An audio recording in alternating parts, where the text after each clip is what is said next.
Amanda Pierce grinned as she eased her Tesla onto the freeway just outside of downtown Atlanta. She already knew she'd be home at least 2 hours later than she'd told her family, but hey, who would question Atlanta's notorious traffic? It was the perfect excuse. And honestly, the delay was worth every minute. Jason made it worth it.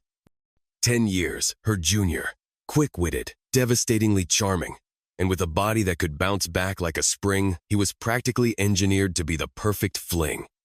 But as the city skyline shrank in her rearview mirror, Amanda's thoughts started shifting. Her smile softened, becoming more nostalgic than mischievous. She thought of Mark, her husband, who had just turned 44. Unlike Jason, Mark no longer had that youthful stamina or spontaneous fire. But he had something better deep, steady hands that knew every inch of her, a quiet kind of devotion that felt safe. After nights with Jason, it was comforting to fall asleep wrapped in Mark's arms. She had the best of both worlds, didn't she? The farther she got from the hotel, the less she thought about Jason. He was a spark of thrill. But Mark and their daughter, Emily, they were home. They were love. With her lustful appetite momentarily satisfied, Amanda felt more grounded, more herself. She knew when she walked through that front door, she'd be affectionate, attentive, maybe even extra sweet to Mark. He deserved it. He really was a remarkable man, even if he didn't always see it in himself. Emily, their daughter, was bright, athletic, and practically the queen bee at her school. Between soccer games, debate club, and a revolving door of weekend sleepovers with her girlfriends, the house was rarely quiet. Amanda liked it that way. The girls adored her. They thought she was glamorous, funny, stylish. She made sure she always looked polished, whether in the boardroom or chaperoning a pool party. Professionally, Amanda had carved out a solid reputation in the design world. As senior partner at a trendy architectural firm, her work was respected. People knew her. People respected her.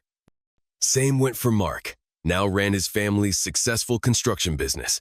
Together, they were a bit of a local power couple. And Mark, despite his packed schedule, never missed one of Emily's games or recitals. Amanda loved watching him at those events. His quiet pride, the way he clapped the loudest. She also couldn't help but notice the sidelong glances other women threw his way, especially the ones whose own husbands were either distracted or absent. Even with Amanda sitting right beside him, some of the moms still found excuses to flirt. Mark, as always, seemed oblivious, but Amanda noticed everything. After several long hours, Amanda finally pulled into their suburban driveway and hit the button for the garage. The space echoed with emptiness. Mark's pickup truck was gone. That was unusual. Her smile faltered. The house was silent as she stepped inside. Something was off. Not dramatically, not obviously, but enough to make her stomach twist just a little. Mark knew she was coming home today. The least he could have done was be here to welcome her after 3 days of conferences, bad hotel, coffee, and hours of driving. She walked through the house calling out, "Hello?" No answer. She wandered into the master bedroom, her heels clicking on the hardwood floor. Still nothing. It was nearing lunchtime. Where the hell was everybody? Mark had work tomorrow. Emily had school. They couldn't be far. Trying to shake off the creeping unease, Amanda started unpacking her suitcase. She pulled out her toiletries, folded her blazer, tossed the heels she'd worn to last night's business dinner onto the closet floor. That's when she remembered her phone had been off since dinner the night before. She'd silenced it before meeting Jason at the rooftop bar and had never turned it back on. On the way home, she'd been too deep in her thoughts to notice the absence of notifications or missed calls. Maybe Mark had tried to reach her. Maybe he was upset. After all, she never did call him to thank him for that pearl necklace he'd arranged to have delivered to her hotel. At the time, she'd been far too distracted by Jason to even think about it. Guilt pinched at her just slightly as she wrapped her damp hair in a towel and finally reached for her phone. She pressed the power button and watched as the screen lit up. Elsewhere, Mark Pierce leaned back in his chair with a satisfied sigh. Everything had gone according to plan. Surprise, Amanda. Mark had known about her Atlanta work trip for months. It wasn't exactly a secret. She went to that particular architecture conference every spring and fall, like clockwork. But this time, fate lined things up with cruel precision. Her trip overlapped exactly with their 20th wedding anniversary. Just a few weeks earlier, Mark had been in Atlanta for a meeting about constructing a massive vacation home for a wealthy family. His client, Boyd Drake, was a relaxed, easygoing kind of guy who appreciated Mark's no-nonsense approach. After they'd wrapped up the business talk, Mark had mentioned an idea that had been forming in his head for a while now. "Boyd, on the 10th next month, it'll be my anniversary. 20 years. My wife's going to be in downtown Atlanta for a conference. I want to surprise her. Something classy. Dinner at a good restaurant near her hotel. And while she's eating, I want the waiter to bring her a gift, this necklace," he said, pulling out a small, elegant box. "It's pearls. Real ones. I figured my daughter could help organize the whole thing." Boyd had raised an eyebrow, interested. "My daughter's in college here. She knows all the hot spots. She can handle it for you. You're hoping to win some major points when she gets back home, huh? Why not just fly in with her and do it in person?" Mark shook his head slowly, trying to laugh it off, though the truth stung. "I've tried that before. Amanda always says she's too swamped to bring me along. She's got late dinners, panels, networking, and I've got a full plate here. Driving all the way just to be an afterthought isn't exactly appealing." He paused, then leaned forward with a glint in his eye. "But I had another idea. What if I take your daughter and a friend out to dinner? They sit near Amanda and her coworker. Her name's Linda. If your daughter could record it, maybe stream it live for me, I'd get to see her reaction when the gift arrives. I want to catch that moment. You think she'd be up for it?" Boyd chuckled. "Absolutely. I'll send you her number. She's always up for a little covert mission." Back home, Mark had everything planned down to the last detail. He ordered a stack of pizzas and turned the living room into a little celebration zone. His parents were there, Amanda's parents too. His brother, sister-in-law, even Amanda's younger sister, divorced, cynical, and deeply skeptical of romance. They all came expecting to witness a sweet surprise. Amanda opening her anniversary gift in a beautiful Atlanta restaurant, unaware that her whole family was watching from hundreds of miles away. Their 16-year-old daughter, Emily, was there too, surrounded by her friends. Mark had set up the live stream to play on the big screen television. Everything was in place. Boyd's daughter would sit close enough to get good footage, not so close as to raise suspicion. The plan was airtight. The girls Amanda and Linda had placed their dinner order. Just as planned, the waiter would bring over the carefully wrapped necklace. Everyone back home was giddy with anticipation. This was going to be a moment they'd talk about for years. Mark grinned as he explained the setup to the family. "We muted our end, so she won't hear a thing, but we'll get every word from her table. Feel free to cheer, or tell me what a genius I am." Then, the feed flickered to life.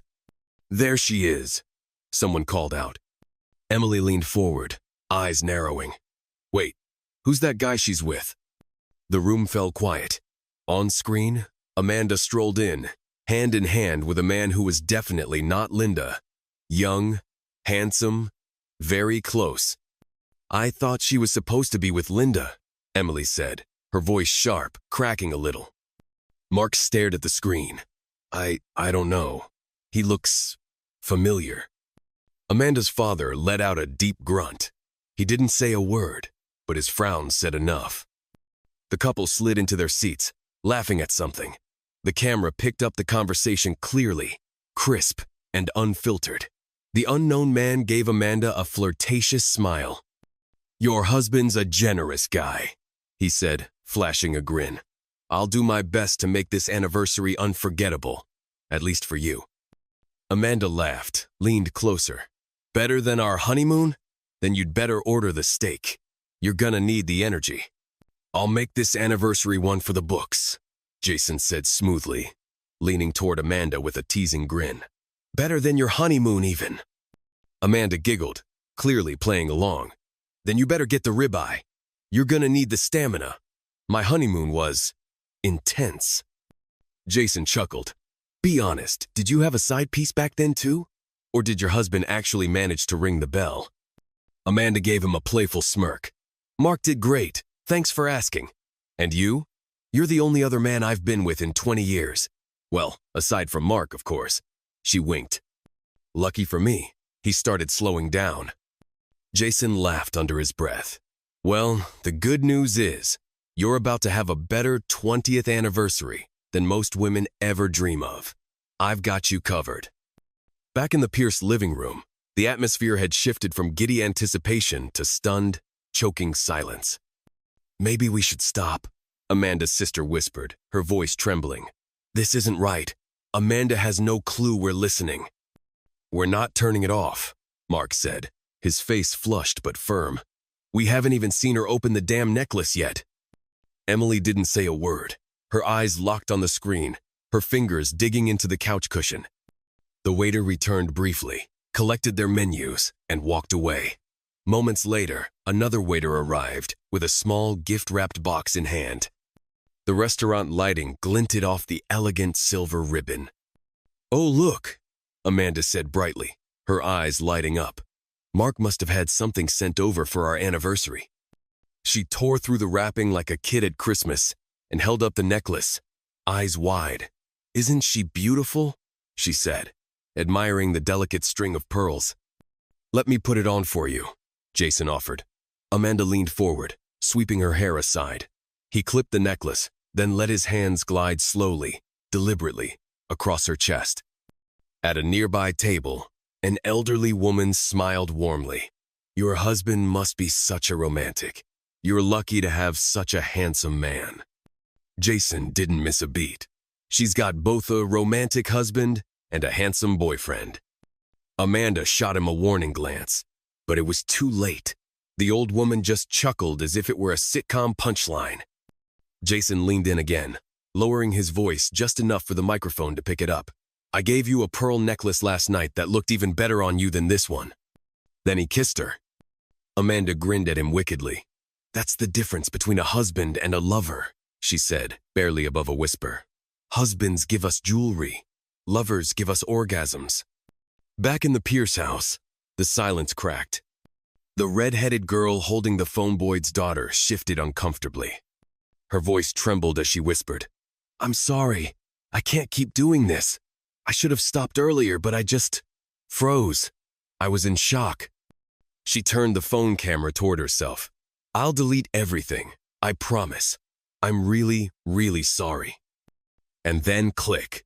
The stream went dark. The room stayed frozen for several more seconds. Then one of Emily's friends slowly stood up. It's getting late. We should probably go. See you at school tomorrow, maybe. If I even go, Emily muttered, wiping her eyes. She turned to Mark. Dad, is it okay if I go home with my friends tonight? I need to not be here right now. Mark swallowed hard. His voice barely emerged. Yeah, sweetheart. I get it. We'll talk tomorrow. Be safe, okay? I will, she whispered. The girls left without another word. The room was still thick with disbelief. Amanda's mother finally broke the silence, her voice low, shaken. I don't even know what to say. I guess you left your dignity back at the hotel with him, her mother snapped. Don't waste your time trying to soften this, Amanda. You can't talk your way out of what we all saw. Calling me names won't help, Amanda murmured. I need to figure out how to convince Mark that he's the only man I've ever truly loved. You didn't even convince me, her mother shot back. So good luck with him. Amanda's breath caught in her throat. Watching you with that boy was the most disgusting thing I've ever seen, her mother added coldly. And trust me, I doubt Mark took it any better. After the call ended, Amanda stood frozen in the kitchen. Her heart was pounding as the truth fully hit her. Every single member of her family had seen everything, every word, every look, every inappropriate touch, and every betrayal. Her conversation with Jason from the night before replayed in her mind, now warped through the lens of guilt and horror. The innuendos, the laughing, the kissing, all of it had been broadcast into her own living room, and Mark had been watching with their daughter, her parents. She had to talk to Emily. Amanda picked up her phone and dialed. "Emily, sweetie, where are you?" she asked, her voice barely steady. "I'm with Morgan," Emily replied flatly. "She's trying to cheer me up since my family exploded." "We are not breaking up, Emily. Please come home. We can fix this." "Can we?" Emily replied, her tone hard and tired. "Do you even know where Dad is?" Amanda hesitated. "No. Where?" "He left. He moved into the cottage by the lake. I don't think he wants to see you, Mom. Last night he was so excited. He invited everyone to watch you open his anniversary gift. And you showed up holding hands with another man. Instead of Sue, you crushed him." Amanda was speechless. Emily's words sliced right through her. "Please come home," Amanda whispered. "We need to talk, all of us." Emily didn't answer. She hung up. Amanda looked around the empty house and noticed what she hadn't seen in her earlier panic. The office door was slightly ajar. She stepped inside. Gone. Mark's laptop, his files, his chair was still there, but the space felt abandoned. She opened their bedroom closet completely empty. Not a single shirt or pair of boots. Just hollow space and a faint scent of his cologne. He didn't even leave a photo. That hurt more than anything. It was as if he'd erased her. Needing something to focus on, something that made her feel remotely useful, Amanda headed into the kitchen and started dinner.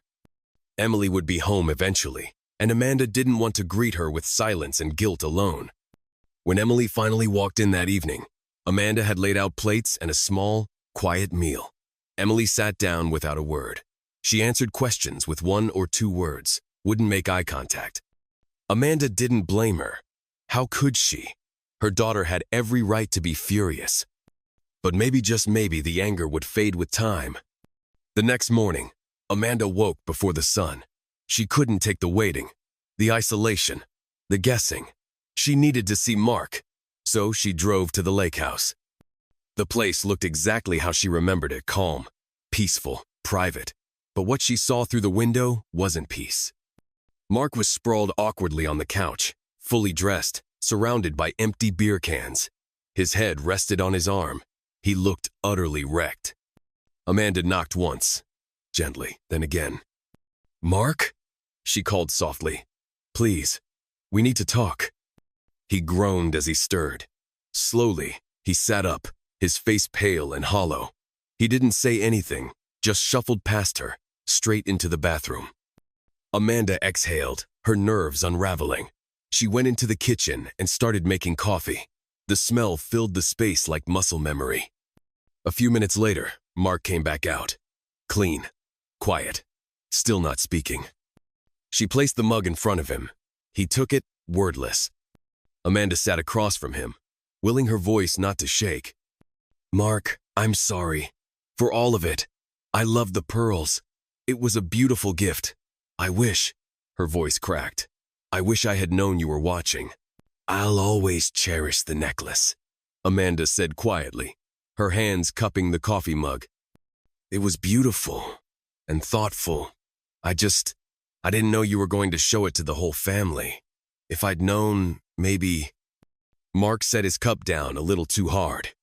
"Don't," he said through clenched teeth. "Don't turn this around like I'm the one who did something wrong."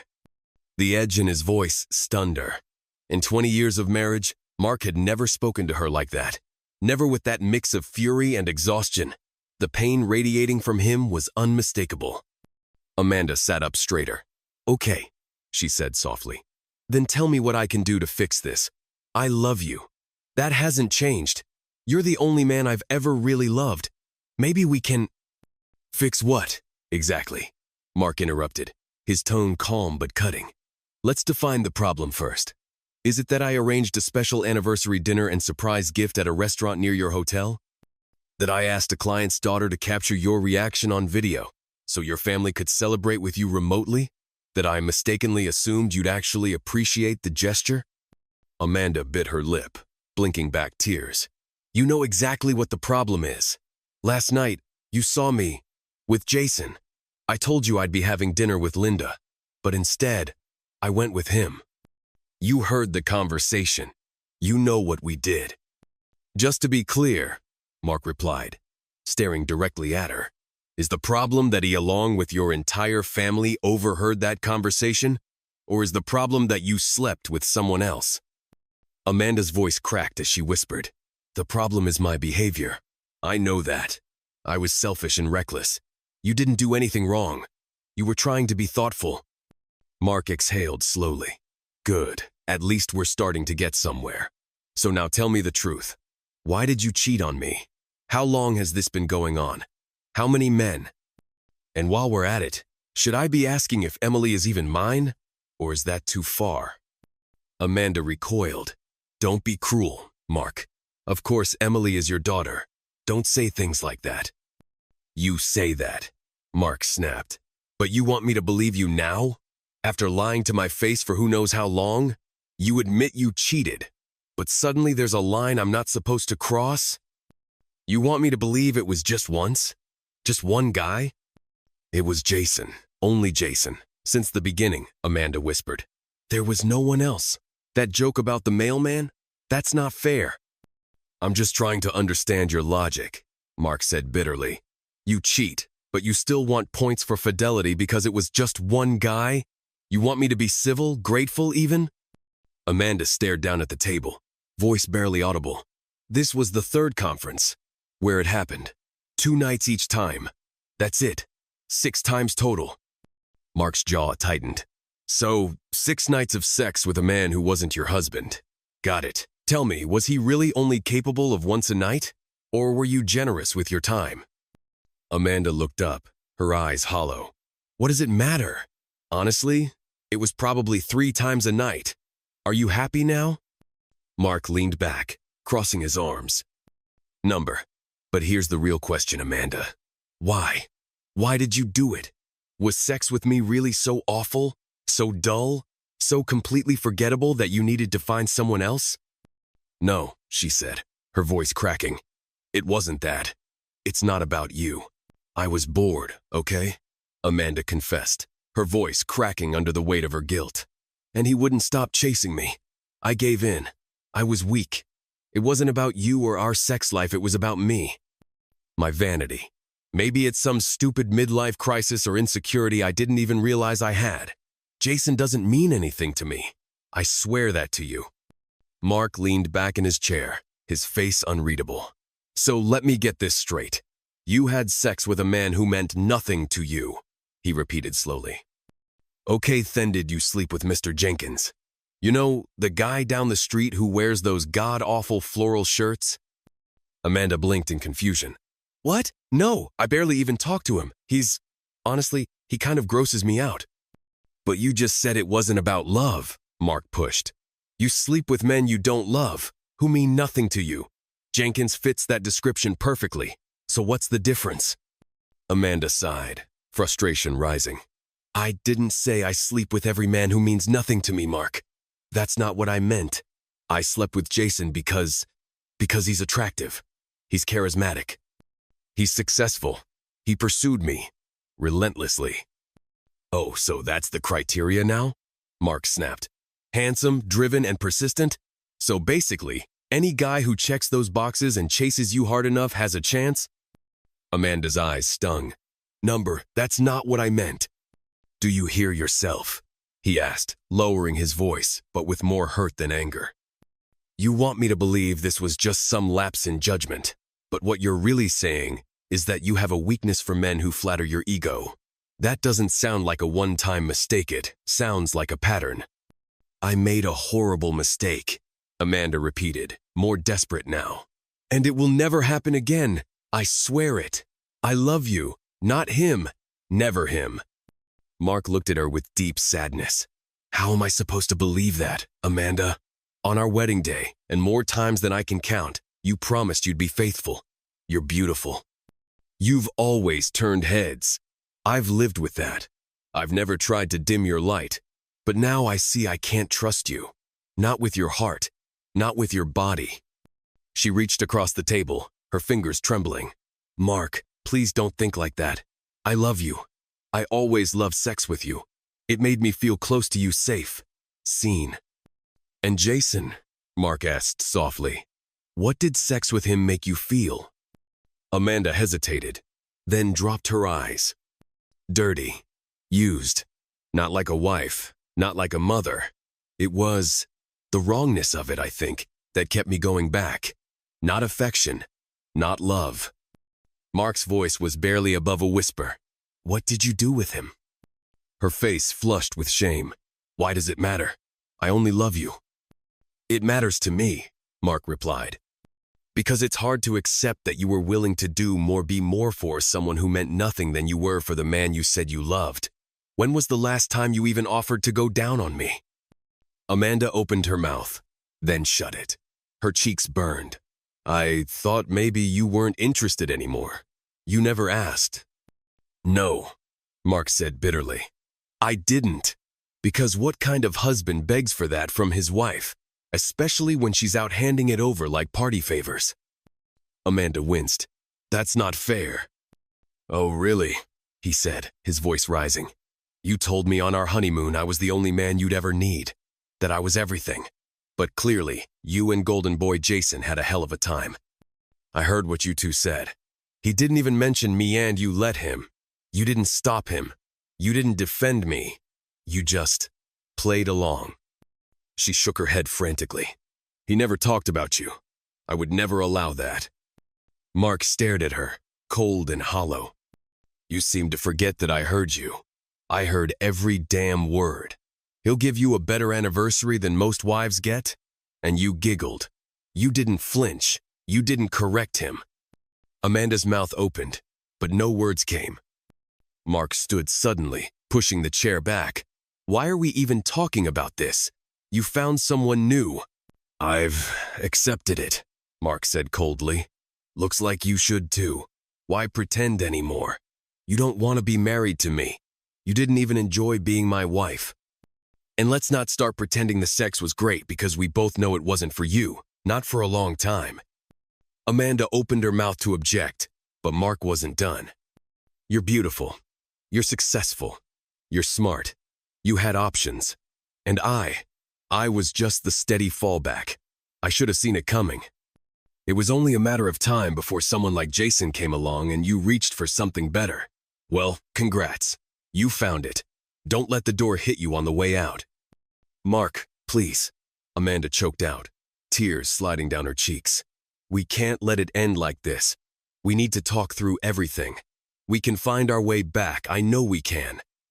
He shook his head, hard and slow. You can have your lawyer call mine. It's over, Amanda. I'm filing for divorce. You left me no other choice. That day, Amanda dragged herself into work like a ghost in a suit.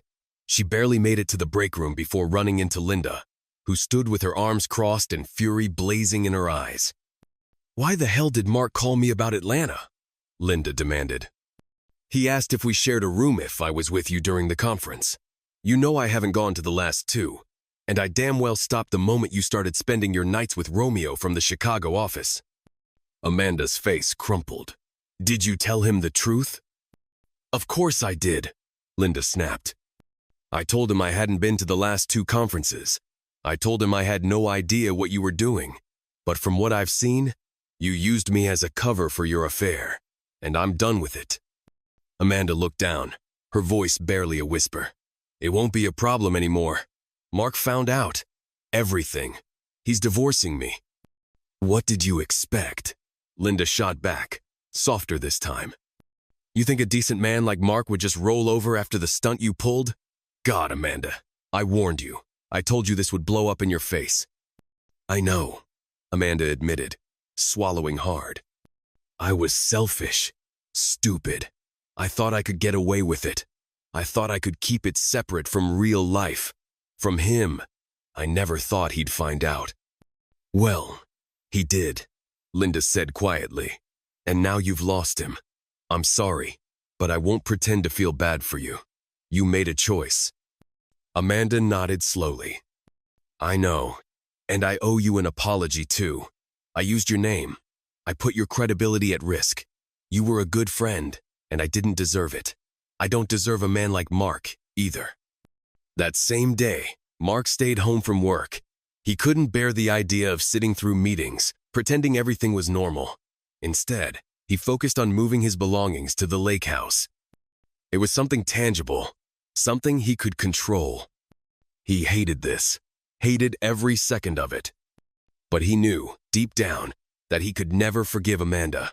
Not just for the betrayal, but for the cold indifference, the careless way she'd spoken to Jason, like Mark was nothing. Just a background character in her story. When Amanda showed up unexpectedly the next morning, her presence only confirmed what he already felt. There was a chasm between them that no words could bridge. She had nothing left to say that would make a difference. Later that afternoon, Mark made an appointment with a divorce attorney. The next day, he was getting ready to leave the office for that meeting when an email notification appeared on his screen. It was from Amanda. He stared at it for several seconds, unsure whether to open it or delete it. His finger hovered over the trackpad, the cursor flickering between open and trash. After a long internal debate, he clicked. As always, Amanda didn't dance around the issue. She hit it head on. Mark, I know I really screwed up this time. I was so stupid to think you'd never find out, that my actions wouldn't hurt you. I was right, Amanda's email continued. Lying and cheating destroy marriage 7 when the other person doesn't know it's happening. The damage is there. It spreads in silence. And eventually, it detonates. You deserve so much more than what I gave you, Mark. You always have. I've never wanted anything more in my life than for you to forgive me. But I understand now I have no right to ask that. I won't contest anything. Not the divorce. Not your decisions. I lost the right to influence your choices the moment I broke your trust. I love you. I always have. You're a good man, a great man, an incredible father. This is my fault, entirely. No excuses. Just regret and grief. You might not believe me, and honestly, I wouldn't blame you. But I do love you, and I always will. Amanda. Mark sat at his desk, staring at the screen long after he finished reading. His eyes were damp, but he didn't wipe them. It figured, he thought. This was Amanda. When all the damage was done, when everything was in pieces, she finally found the clarity.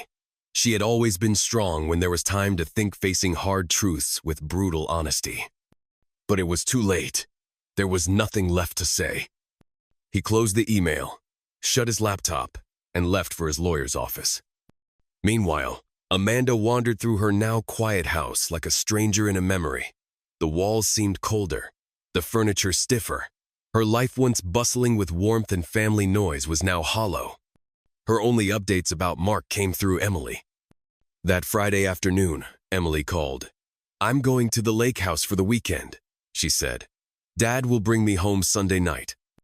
Amanda barely managed a response. "Okay, thanks for letting me know." She already understood. This was her new normal, getting scraps of her family secondhand. Emily choosing weekends away from her, Mark refusing to see her, and no clear way back. The weekend was excruciating. She barely slept. Her thoughts looped endlessly: what she did, what she could have done differently, how badly she wished she could rewind time. When Emily came home Sunday evening, her face said everything before she even opened her mouth. "He's going through with it," she said flatly. "The divorce." Amanda sat down, slowly, like her knees couldn't carry the weight of those words. Emily continued, her voice lower now. "He said he can't live with someone who doesn't respect him anymore. I saw him cry this weekend, Mom. More than once. I've never seen Dad like that, ever." Amanda's chest ached. "Emily, I know I hurt him, and I hurt you, and I am so sorry." "Is that guy your boyfriend?" Emily asked bluntly, her arms crossed. Amanda looked up, stunned.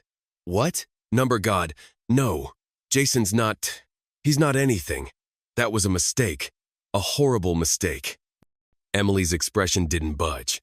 "You say that now, but is this the first time? You've been with him before, haven't you?" Amanda's stomach dropped. "Yes, 2 conferences before this last one. 2 was weak. I'm ashamed. I wish I could undo it."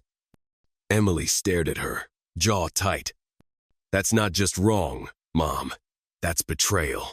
You looked Dad in the eyes and promised to love him forever. Did you have your fingers crossed at the altar? Did you think it didn't count?" "I didn't stop loving him," Amanda said, her voice breaking. "Not for a second. I took him for granted. I assumed he'd always be there, that no matter how far I drifted, he'd still be waiting for me." Emily shook her head. "He was always there, until you made him leave." Mark couldn't help but notice her. She had a striking, natural beauty, long blonde hair, soft green eyes, and a toned figure that filled out her modest two-piece swimsuit in all the right ways. She didn't try too hard, and yet every time she laughed at one of his jokes or brushed against his arm, Mark couldn't ignore the attention. Throughout the day, she seemed to orbit him, never clinging but never far, light teasing, subtle flirting, asking questions about his work, his hobbies, how long he'd been single. That evening, as Mark and Emily were cleaning up in the kitchen, she grinned at him across the counter. "So, Dad, planning to trade up to a bikini blonde named Patty anytime soon?" she teased, eyebrow raised. Mark sputtered. "What? No? She's, what, 25? I'm not ready to start dating again, not seriously. And she's way too young." "She's actually 27, Emily said with a smirk. "She told me. And she's definitely into you. Asked all the right questions, show long you've been divorced, what you do, how old you are, if you live alone. You know, classic, would I marry this guy stuff." "I just met her today," Mark said, shaking his head. "Don't go throwing the word marriage around. I've been down that road. Once was enough." Emily shrugged. "I'm not pushing anything. Just saying she seems nice. Sweet. Maybe she could help you stop thinking about Mom all the time. And from what I can tell, she's not in a rush to settle down. She's working on her career, but hey doesn't mean she doesn't enjoy male company." Mark chuckled, finally relaxing a little. "Thanks for the pep talk, Coach. But come on, a girl like that isn't gonna fall for an old guy like me." Emily grinned. "Don't sell yourself short. I've seen the way some of my friends' moms look at you." Back in the city, Amanda's days were spent on autopilot work, home, silence. Her firm occupied the top 2 floors of a glassy office building downtown. Down the block was a popular Italian bistro, where she and her coworkers used to grab lunch every Thursday. It was a ritual that brought her a brief taste of normalcy. That Thursday, the restaurant was unusually crowded, and Amanda's group couldn't get a table. As they hovered awkwardly by the hostess stand, someone from a neighboring table waved them over. It was a group from Benson Advertising, located on the 2nd floor of the same building. They had a few extra seats and were happy to share. Introductions were made, first names passed around. One of the women from the ad team stood out immediately. Young, magnetic, quick-witted, Amanda found herself drawn to her easy sense of humor. Her name was Rachel. The table buzzed with conversation until one of Amanda's coworkers leaned toward Rachel with a teasing smile. "Not all of us have a rich boyfriend with a lake house and a killer view." Rachel laughed. "I can't lie, waking up to the sunrise over the lake is pretty amazing, especially when there's a warm, handsome guy there to wake up next to." Another woman chimed in, laughing. "If it's the guy who picked you up last Thursday, I get it. A little older, but still pretty hot. Good build. Great hair, kind of rugged." Rachel's smile widened. "That's him. Ron's more than just good-looking. He's kind, funny, the most grounded man I've ever dated. And yes," she added with a wink, "he's a great lover, too." Amanda froze mid-bite, her chest constricted. Across the table, Mary glanced at her, then looked back at Rachel. "Wait, Ron Lipton?" Rachel blinked, confused. "You know Ron?" Mary hesitated, her eyes darting toward Amanda. Yeah, he used to be Amanda's husband." Rachel looked at Amanda, her expression shifting from curiosity to dawning realization. "Oh my God, Tu didn't know. I'm so sorry. He told me he was divorced, but I didn't realize." Amanda forced a polite smile, her voice calm but tight. "Don't worry, you couldn't have known." I think we should probably change the subject, Amanda said with a forced smile, cutting through the sudden tension at the table. Don't be so dramatic, she added, leaning slightly toward the young woman and offering her hand. I'm Amanda Pierce. I didn't catch your name. Rachel Lawson, the blonde replied, reaching out hesitantly. Amanda nodded. Ron said his new girlfriend was beautiful, but I assumed he was just nostalgic or blinded by leftover affection. Clearly, he wasn't. Rachel's smile faltered. I hope you're not upset that I'm living with him now. I didn't mean to cause any hurt. Amanda shook her head slowly. No, I can't blame either of you. Honestly, you're a beautiful young woman, and I get it, I really do. Ron's a good man. I'm just surprised Casey never mentioned you. Rachel softened. I can't speak for her, but you raised a great daughter. She's smart, grounded, and so kind, and beautiful just like her mom. I always enjoy when she visits.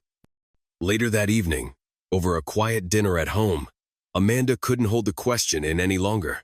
She looked across the table at her daughter. Why didn't you tell me your dad has a girlfriend, a beautiful one no less, living with him? Casey paused mid-bite, not looking up. I didn't mean to keep it from you, Mom. I guess I just didn't know how to bring it up. I know how you feel about Dad. Amanda exhaled slowly. I'm still dealing with what I did, still trying to forgive myself, but it doesn't mean I want to see him alone. If she's good to him, I'm glad. He deserves happiness. He finally seems happy again, Casey said softly. And yeah, Patty's actually nice. I don't think she's in love with him exactly, but she likes him. She told me her career comes first for now. She wants to make it big in marketing. Amanda nodded, then hesitated. Are you okay with it? Casey looked up, her eyes surprisingly calm. You broke him, Mom. I can't pretend I'm over it, but I want Dad to be okay. If Patty helps him smile again, then yeah, I'm okay with it. Are you going to start dating? She asked after a pause. Do you still talk to that guy from the conferences? Think you two could work? Jason? Amanda almost laughed. Number. He's definitely not boyfriend material. He's vain, arrogant, shallow. Honestly, I don't know what I saw in him. I guess I thought it was harmless fun until it blew up my whole life. He made it worse in the end, but I know I made the choices. I can't blame him for my weakness. You're still beautiful, you know, Casey said quietly. I've noticed how some dads and even a couple of teachers look at you at school. They're extra polite, always trying to talk to you.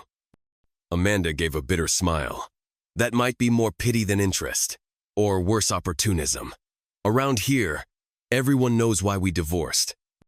The story got out, and it paints me one-way sympathy goes to your father, and I look like the woman who couldn't keep her vows.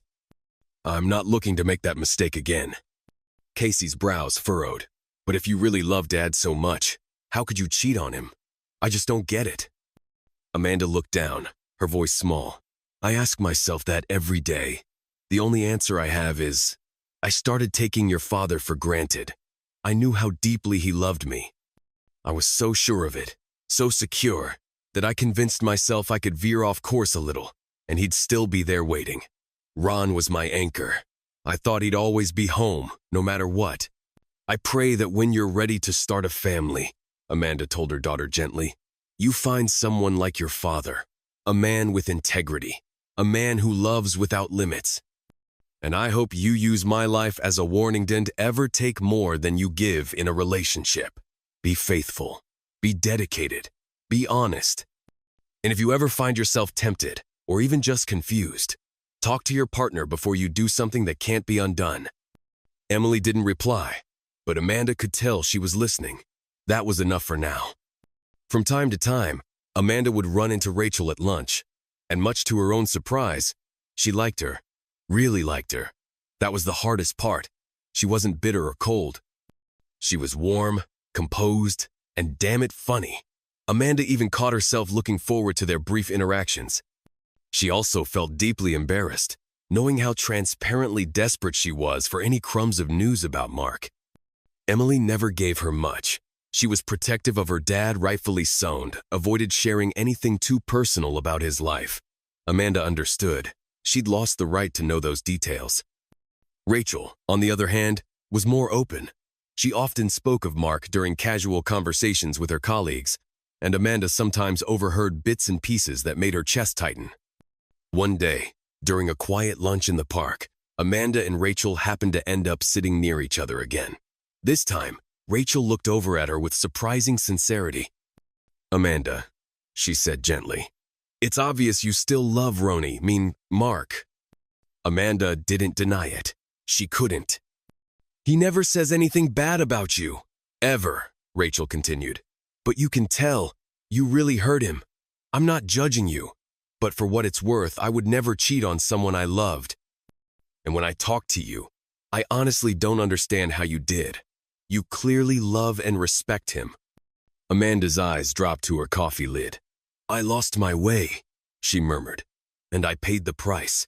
People always think love is just fire and grand gestures. But it's also standing in the garage, trying to decide when to pump the septic tank, or arguing over paint samples for the living room. It becomes routine, ordinary, and I took that for granted." She glanced up at Rachel, her voice softening. "Mark's a good man, honest, loyal, funny, even when he doesn't mean to be. A solid father. I'll love him for the rest of my life. But I betrayed him in the worst way a woman can betray her husband, and maybe I woke up too late." Rachel nodded thoughtfully. "I told him last night that I accepted a new job in Seattle. I'll be moving in 2 weeks." Amanda blinked. "You're leaving?" "It's a huge opportunity for me," Rachel said, and then hesitated. "But I could tell it upset him. I told him from the start that my career would come first, and he respected that. But still, I wanted you to know, because I think he might need someone after I go. Someone real." Amanda gave a small, wistful smile. "He'll miss you, but he'll be okay. He always is. And honestly, he's a catch. I doubt he'll be alone for long." Rachel smiled back, but there was a certain weight in her gaze. "That's why I'm telling you first. What you choose to do with that is up to you." Only a week later, Amanda got a call from Danmark's oldest friend and silent business partner. He invited her to lunch at the same Italian bistro she used to visit weekly. The place was busy, but they managed to find a quiet table in the back. After pleasantries and small talk, Dan leaned forward. "You remember that land Ron bought out on Route 21 near the river? I've got a buyer lined up, willing to pay nearly $2 million. Amanda raised an eyebrow. "That much? He bought it for peanuts." Dan nodded eagerly. "Exactly. The profit would be massive. Your third alone would be over $500,000. Amanda felt her stomach shift. "Is he going to sell?" "That's the problem," Dan said, lowering his voice. "He doesn't want to. Says the company will make more long-term if we lease it out. Wants to build whatever structure the tenant needs. Custom job. All part of the package." Amanda blinked. That honestly sounds like something he'd do. He probably ran the numbers and figured it'd be more profitable in the long run. Dan sighed. "Yeah, well, I'm not so patient. I'd rather take the big win now. So here's the thing. I think we need to just take the money and run," Dan said, swirling the last of his iced tea in the glass. "Selling now means a clean, fast profit. Planning 10 or 15 years ahead is great in theory, but I want the cash now. You own a third of the company. I own a third. If we both vote, we can push the sale through and get our share. Ron still walks away with $500,000. It's a win-win." Amanda's stomach tightened. Her fingers curled slightly around the edge of the table as her blood simmered. "Are you seriously asking me to betray him?" she asked, her voice calm but razor-edged. "You think money means more to me than Ron's trust? Than his principles?" Dan leaned back in his chair, casual as ever. "Come on, Amanda. He wouldn't even know you were involved. And even if he did, what's the worst that happens? The guy survived his wife screwing some young punk at a conference. I'd say this is tame by comparison." Her eyes flared. "Don't." He smirked. "What? You're his ex-wife. You already crossed that line. This is just business. Plus, you get to walk away with a nice payday and maybe a little poetic justice. It's not like the faithful wife narrative fits anymore, right?" Amanda stood abruptly, her chair scraping the floor. Yes, I betrayed him. I own that. I was weak and selfish.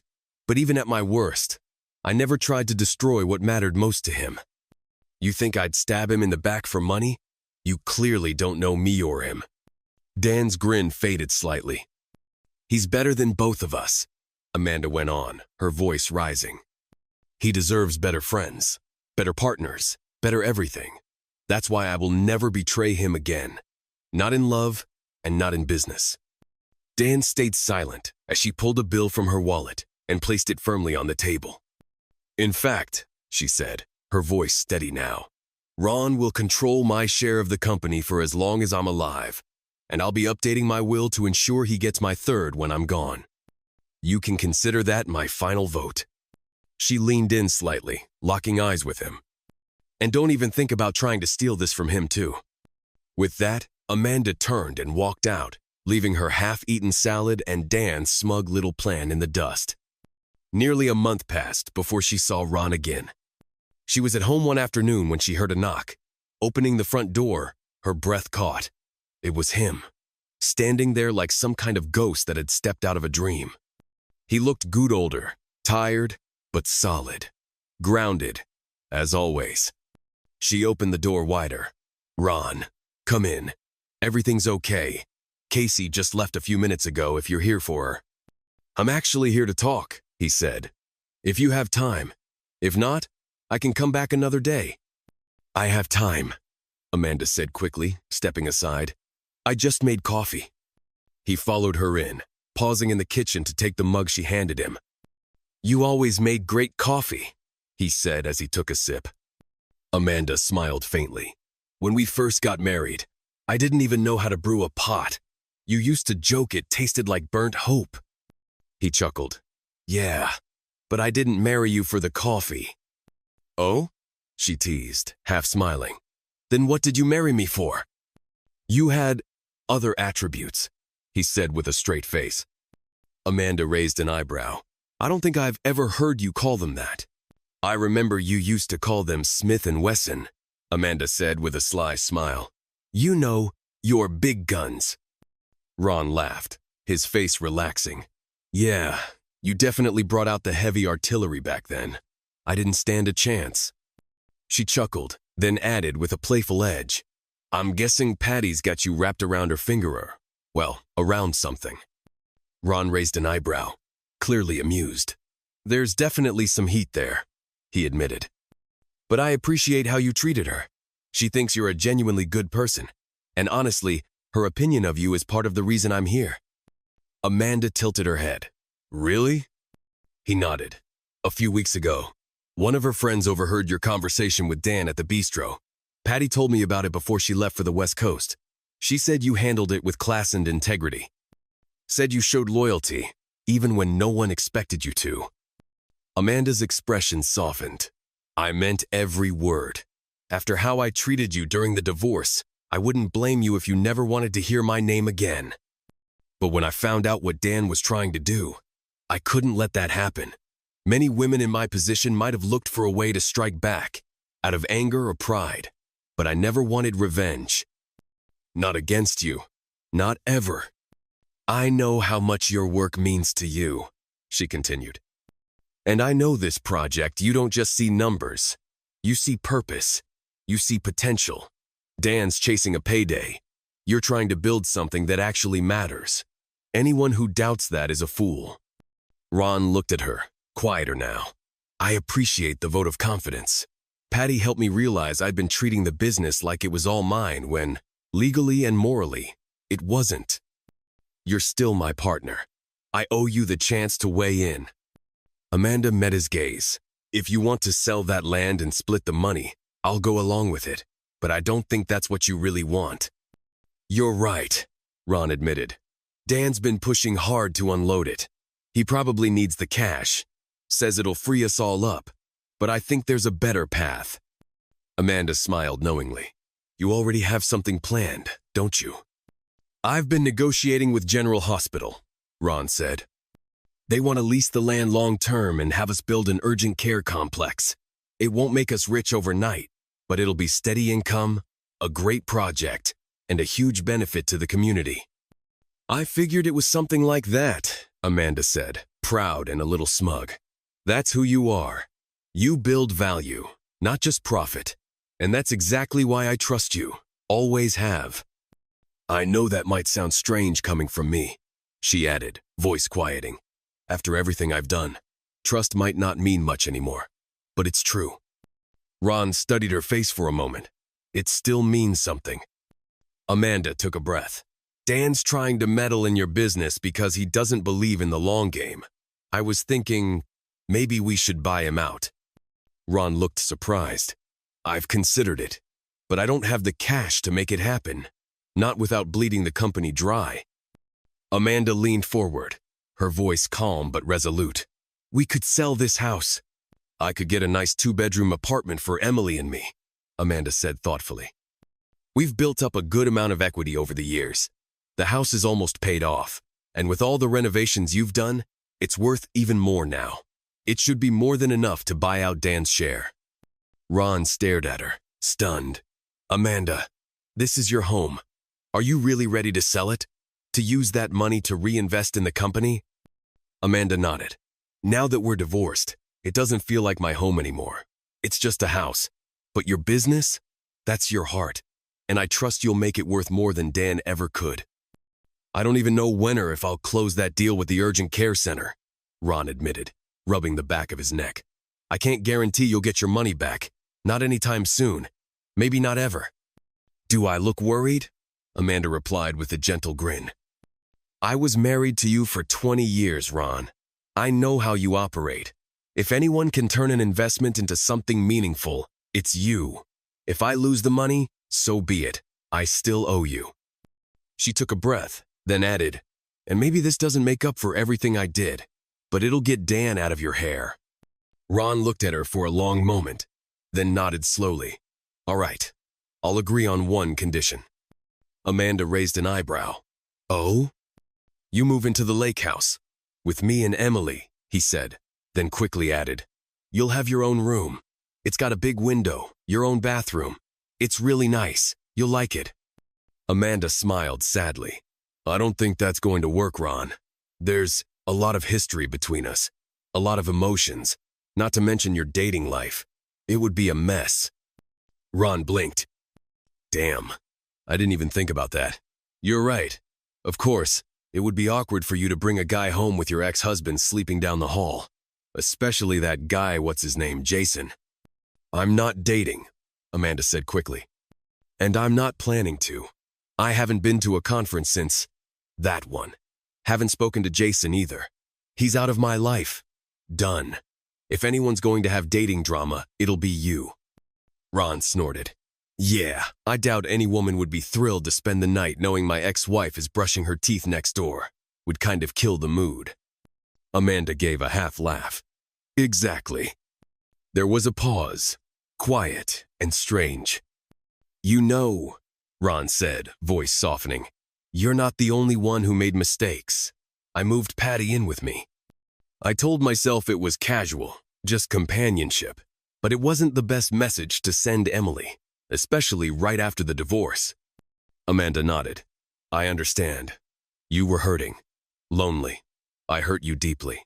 I took something from you that you didn't deserve to lose. You needed someone, and she was there. She helped, Ron admitted. She reminded me that I still had value, but I was broken. I felt like a failure as a man, as a husband, as a father. Patty helped me find my footing again. I'm sorry, Amanda said quietly. I'm sorry I damaged you. You didn't deserve that. Ron looked at her, his voice hoarse. You really hurt me, Amanda. I was faithful to you. I lived for you and Emily. You were my whole life. And then suddenly, it felt like none of it meant anything. You tore it all away. I know, Amanda whispered, tears in her eyes. You were a good husband, an amazing father, and despite what I did, an incredible lover. I lost my way. I don't even know why anymore. All I know is I deserve the sadness I feel. It sounds crazy, but being unhappy somehow makes me feel like I'm paying for what I did. Ron was silent for a moment, then said, "Will you at least come see the lake house? Just look at it. No pressure. I'd really like your opinion." "I'd really like to show you the place and get your opinion," Ron said, his tone almost hopeful. "I incorporated some of the ideas we used to talk about over the years. I think you'd actually approve." Amanda hesitated. "Emily has a volleyball match in 2 hours. Can I take a rain check?" Ron tilted his head. "Let's swing by before the match. It won't take long. We'll drive out together and I'll drop you off at the gym after." Amanda gave him a skeptical look. "Aren't you worried people will think we're back together? You've gone out of your way to sit on the opposite side of the bleachers at every event since the divorce." "Yeah," Ron admitted with a sheepish grin. "I was kind of a jerk about that. But come on, Amanda. You and me, and everything we went through, you didn't really expect me to be all sunshine and handshakes." Amanda smiled faintly. "Actually, you were a lot kinder than I would have been if the roles were reversed." He raised an eyebrow. "Is that your way of saying my generosity during the settlement wasn't a total waste?" "I think it's finally starting to pay off," she teased. "Though I still can't believe you're willing to sell this house just to buy out Dan." "I still can't believe you're willing to help me do it," Ron replied. "But honestly, Amanda, you could hand me every penny you own, and I still wouldn't feel owed. You've always been honest with me about who you are, even when it hurt, and I've never once believed you'd intentionally do anything to sabotage me. That counts for something."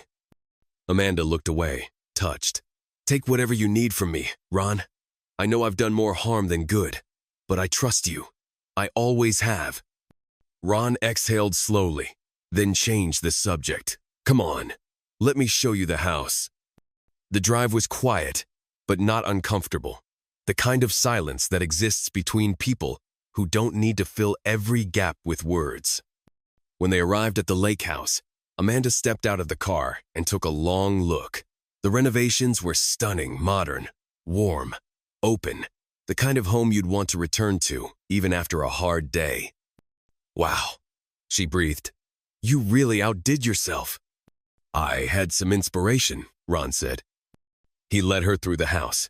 Emily's room was spacious, sunlit, with a walk-in closet and her own bathroom. "She's going to love this," Amanda said. "This is every teenage girl's dream." Ron nodded with pride, then motioned toward the second bedroom.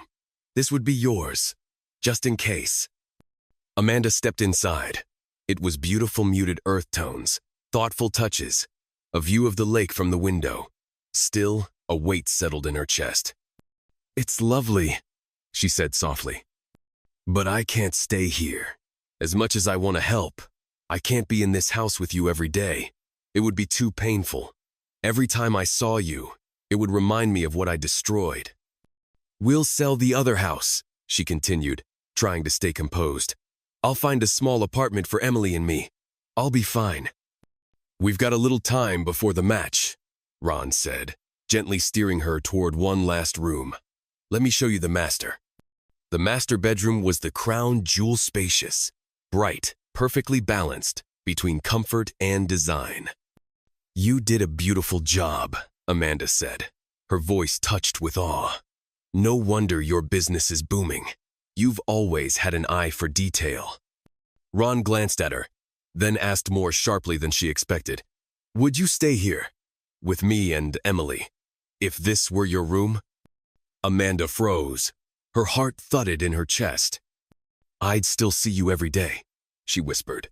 "And I don't think I could do it," Amanda said quietly, her voice thick with emotion. "Not emotionally. Seeing you every day, waking up in this room, knowing what we had and what I threw away, I don't think I could stand it." Ron hesitated, his fingers brushing along the edge of the dresser. "I didn't mean for this to be your room alone," he said softly. "I was thinking, maybe we could share it." Amanda turned to face him, slowly. Her eyes narrowed slightly.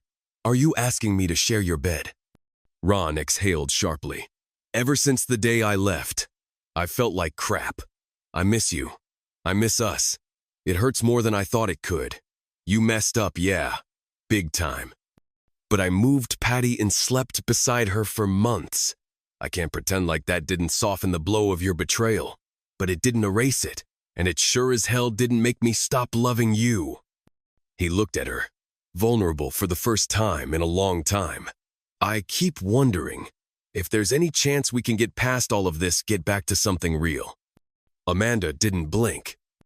"I'm not going to be some form of penance for you, Ron. If you're asking me to move in here so you can hold it over my head, punish me a little more, remind me every day of what I did, then the answer is no." She stepped forward. "But if I move in, if we try again, I will be faithful, completely. And I expect the same from you. No more young beauties. No more just friends staying over. If I'm here, I'm the only one in that bed. If I ever feel like I'm not, I'll be gone in an instant." Her voice trembled, but her stare was solid. "I've worked too damn hard to rebuild even a sliver of self-respect. I'm not giving it up. I love you, Ron. I always have. But if we're going to do this, we do it together, fully, or not at all." Ron didn't speak. He just nodded. 2 hours later, Casey stood courtside at her volleyball match, stretching and warming up. She happened to glance toward the entrance and froze. Amanda and Ron were walking into the gym, side by side, their arms casually linked. Her jaw dropped. She nearly dropped her water bottle. As they approached, she ran up to them, wide-eyed and whispering urgently, "Mom? Dad? Does this mean—" Ron smiled gently and gave a small nod before she could finish the question. Casey threw her arms around her mother and hugged her tightly. "Welcome home, Mom," she whispered into Amanda's ear. "I love you, but seriously, don't ever cheat on Dad again." She pulled back and added with a grin, "Also, I have a friend with a single aunt who's even hotter than Patty. Don't make him available again, or I swear I'll set them up." Amanda laughed, her heart full for the first time in what felt like years. She squeezed her daughter's hand and whispered, "Deal." End of story.